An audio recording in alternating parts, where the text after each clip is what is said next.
তো ধন্যবাদ। আমার যে একটি প্রশ্ন ছিল সেই প্রশ্নটি হচ্ছে 16 বছরের আন্দোলন আর ছাত্রদের আন্দোলন যোগসূত্রে স্বৈরাচারী শেখ হাসিনার সরকারের পতনের আপনার মন্তব্যটা কি সেটা একটু আমরা জানতে চাচ্ছি। ধন্যবাদ আপনাদের সকলকে। তবে আমাদের গত 16 বছরের যে আন্দোলন, শেখ হাসিনা আওয়ামী লীগ সরকারের বিগত 16 বৎসর যেভাবে দেশ পরিচালনা করেছে, এই পরিচালনার নেপথ্য যদি খুঁজতে হয়, মানুষের মধ্যে বিগত দিনগুলোতে মানুষের পুঞ্জীভূত ক্ষোভের বহিঃপ্রকাশে ঘটেছে হলো লাস্টে যেটা ছাত্র জনতার আন্দোলন। তাদের যে আন্দোলনটা ছিল, সেই আন্দোলনটা যৌক্তিক দাবি ছিল। তারা যারা সঠিকভাবে যে বৈষম্য বিরোধী যে আন্দোলনটা, তো সেখানে তারা যে দাবি দিয়েছিল সেটাকে তারা অ্যাকসেপ্ট করতে দেরি করেছে, এবং যেইভাবে গণহারে পুলিশ দিয়ে এবং বিডিআর দিয়ে যেভাবে মানুষকে হতাহত করেছে এবং মানুষকে নির্বিচারে খুন করা হয়েছে, তারই বহিঃপ্রকাশের প্রেক্ষিতে কিন্তু আপনার এই আন্দোলনটা ফলপ্রসূ হয় এবং এক দফাতে আসে। এক দফা মানে তার পতনের। এবং এই পতনের সময় যখন কথা আসছে, তখন আমাদের যে 15 বছরের ছাত্র জনতার এবং জনসাধারণের, অভিভাবকদের, শিক্ষকদের সব সম্মিলিতভাবে তারা একসাথে রাস্তায় নেমে আসছে এক দফার আন্দোলনে। যে স্বৈরাচার বললে তাকে একটু ছোটই মানায়। এটা হলো গণহত্যাকারী, যেখানে 15 বছরে হাজার হাজার লোককে খুন করেছে, সেই গণহত্যাকারী হিসাবে তাকে চিহ্নিত করা হয়েছে। এবং আমরা যারা ব্যবসায়ী মানুষ, আমরাও জানি অনেক কিছু। আর তাছাড়া আমি নিজেও তো গণমাধ্যম ব্যক্তিত্ব, আমরা অনেক সময় অনেক কিছু জানতাম, কিন্তু সেটা প্রকাশ করতে পারতাম না।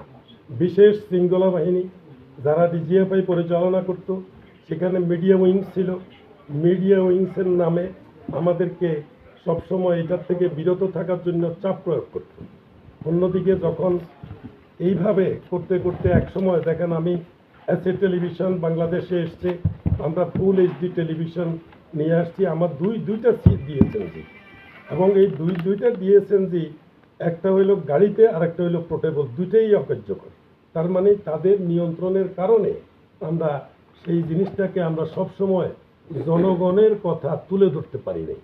তো জনগণের কথা যদি আমরা তুলে ধরতাম, এবং শেখ হাসিনা যদি তার নীতিতে যদি সঠিক রাষ্ট্র পরিচালনার মতো যদি মন মানসিকতা থাকতো, তাহলে কিন্তু তাকে আজকে যেভাবে পালাতে হয়েছে এইভাবে পালাইতে হতো না।